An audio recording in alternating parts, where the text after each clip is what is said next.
It was 2 weeks to Christmas. Excitement hung in the air like a thick fog, and in Mr. John's house there was a mixture of sounds that could only be found in a home full of children.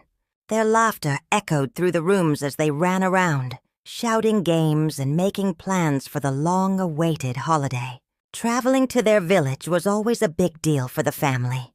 All 5 of Mr. John's children were thrilled at the prospect of being surrounded by their cousins. They would play all kinds of games together and explore the nearby streams and rivers. Plus, the idea of escaping the noisy city and breathing in the fresh air of the village was incredibly appealing to them. Mr. John was also looking forward to the trip. He had fond memories of his childhood there and couldn't wait to share those moments with his own kids. Tall trees adorned with twinkling lights would line the streets, and the sound of carols filled the air. The spirit of Christmas was palpable, and he wanted his children to experience it firsthand. But while everyone else was caught up in the festive spirit, Mr. John's wife, was busy packing and cooking snacks for the journey. She had to make sure that everyone had everything they needed for the trip. The drive from the city to the village was long, and she wanted her family to be comfortable. However, amidst the hustle and bustle, couldn't shake off a growing sense of unease. As she watched her husband and children joking around, she couldn't help but think about the one thing that was missing. Mr. John never prayed. Now, this wasn't just a casual oversight. He outright rejected any mention of prayer, dismissing it as unnecessary or even foolish. And this time, with so many of them traveling together, felt compelled to do something about it. She knew her husband well enough to understand that a direct confrontation would only lead to an argument, so she chose a different approach. One evening, when Mr. John was relaxing after dinner, approached him hesitantly. "John," she began, her voice soft, "let's pray for just 2 minutes." Mr. John looked up from his newspaper, his expression a mix of annoyance and disbelief. "What for?" he asked, his tone dismissive. "It's not like we're going into the wild unknown. We've done this journey countless times." "I know, but—" started, trying to explain. "It's just a way to express our gratitude and ask for blessings. It takes only a couple of minutes." He waved her off impatiently. "God knows I'm traveling. I don't need to tell him twice. You pray if you want to, but I'm not going to waste my time with this." With that, he turned back to his paper, effectively ending the conversation. Sighed, a deep sense of disappointment washing over her. But she refused to give up. Every night before bed, she prayed for her family's safety, knowing that her husband and older children were becoming increasingly prayerless. She understood that they might not share her faith, but she still hoped that God would hear her prayers and protect them on their journey. Meanwhile, Mr. John continued to dismiss Yu's concerns, finding her prayers to be a constant irritation. He believed that they were strong enough to handle the journey without any divine intervention. One evening, Mr. John was driving home from work. The sun was setting, casting long shadows across the road. As he rounded a bend, he saw an old woman by the roadside. Her figure was hunched and frail, and she seemed to be waiting for a lift. Now, normally, Mr. John would have offered her a ride. But tonight his mind was preoccupied. He hesitated, then pressed on, not wanting to be delayed. But as he drove past, the woman called out, "Please, sir, can you help me? I need a ride." Mr. John sighed, pulled over, and waited for her to get in. The old woman entered the car quietly and sat down. For a moment there was silence.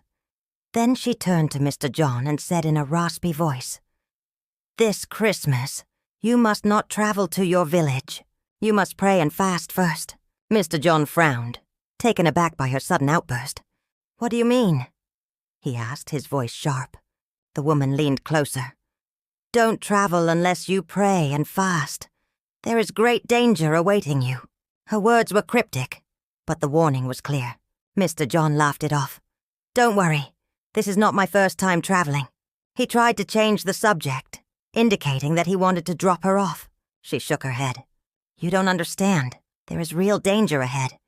If you ignore my advice, many will perish. Ignoring her ominous words, Mr. John slowed down to find her a suitable spot to get off. He opened the door and she got down slowly. "Thank you," she said quietly, then walked away without another word. Mr. John continued his journey, thinking about the strange encounter. He dismissed the woman's words as the ramblings of an old, possibly crazy person. He thought to himself, what does she know about my family and our plans? 2 days to Christmas, bags were packed, and excitement was high. Ooh gathered the family together. "Let's pray before we go," she suggested gently. Mr. John, who was in the midst of telling a funny story, paused and looked at her. "Oh, come on, Ooh," he said with a mock-serious tone. "It's just a village trip, not a moon mission. Save your prayers for when we get to the village. I don't want to hear them here." His tone was light, but there was an edge to his words that made it clear he wasn't joking. Everyone looked at Ooh, their eyes questioning. She nodded slowly, understanding that arguing would be pointless. She agreed, though her heart sank at the thought of facing the journey without her nightly prayers for guidance and protection. With a heavy heart, Ooh retreated to finish packing. As the family prepared for their trip, Mr. John went out to start the car and check that everything was in order. When he turned the key, there was a disconcerting click, but the engine didn't turn over. He tried again, but the result was the same.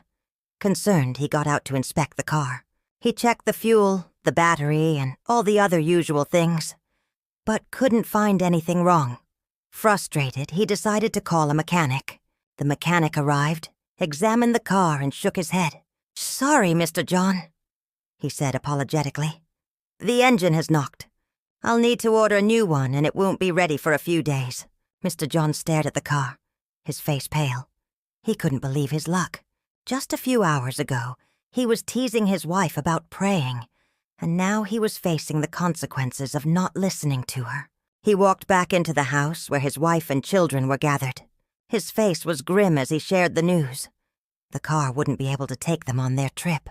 Ooh looked at him, her expression full of sympathy. She reached out to touch his arm, but he flinched away. He felt a wave of shame and anger wash over him.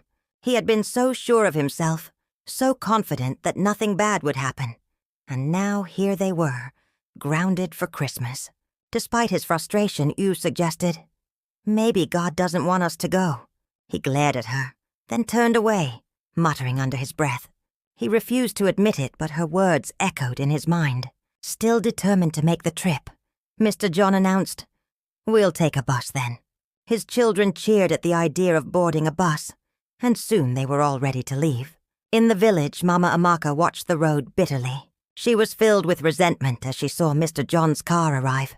She hated how he and his family showed up every Christmas, like they were royalty. As the years passed, Mama Amaka grew to despise their annual visits. She couldn't understand why someone as wealthy as Mr. John would have to spend part of every Christmas in a tiny village like theirs. This year, however, things were different. Mama Amaka was determined to put an end to their yearly ritual. She went to visit Mama E, a close friend and fellow villager who shared her disdain for Mr. John. Over cups of bitter coffee, they discussed their hatred for the wealthy city dweller and his family. Mama Amaka couldn't bear the sight of Mr. John and his family parading through the village every year, treating the villagers like they were lesser beings. She remembered how he and his siblings used to look down on her and her friends when they were children, calling them country bumpkins and making fun of their clothes and their homes. After their coffee, Mama Amaka and Mama E headed to the village square, where 3 old women sat huddled together. These were the village witches, known for their uncanny abilities and eerie wisdom. The trio listened intently as Mama Amaka explained her plan. She told them about Mr. John and his family, who were set to arrive in 2 days, and she wanted them to do something to stop them from arriving alive. The witches exchanged glances. They had known Mama Amaka since she was a child, and they knew her hatred for Mr. John ran deep.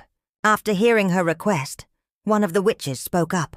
"We can do what you ask, but it will require a powerful curse. Are you sure you want to proceed?" "Yes," Mama Amaka replied, her voice firm. "I want them to suffer the same fate as my parents. They died on the road, and I want John and his family to die on the road too." The witch nodded solemnly. "Then we shall weave a spell to ensure their untimely demise."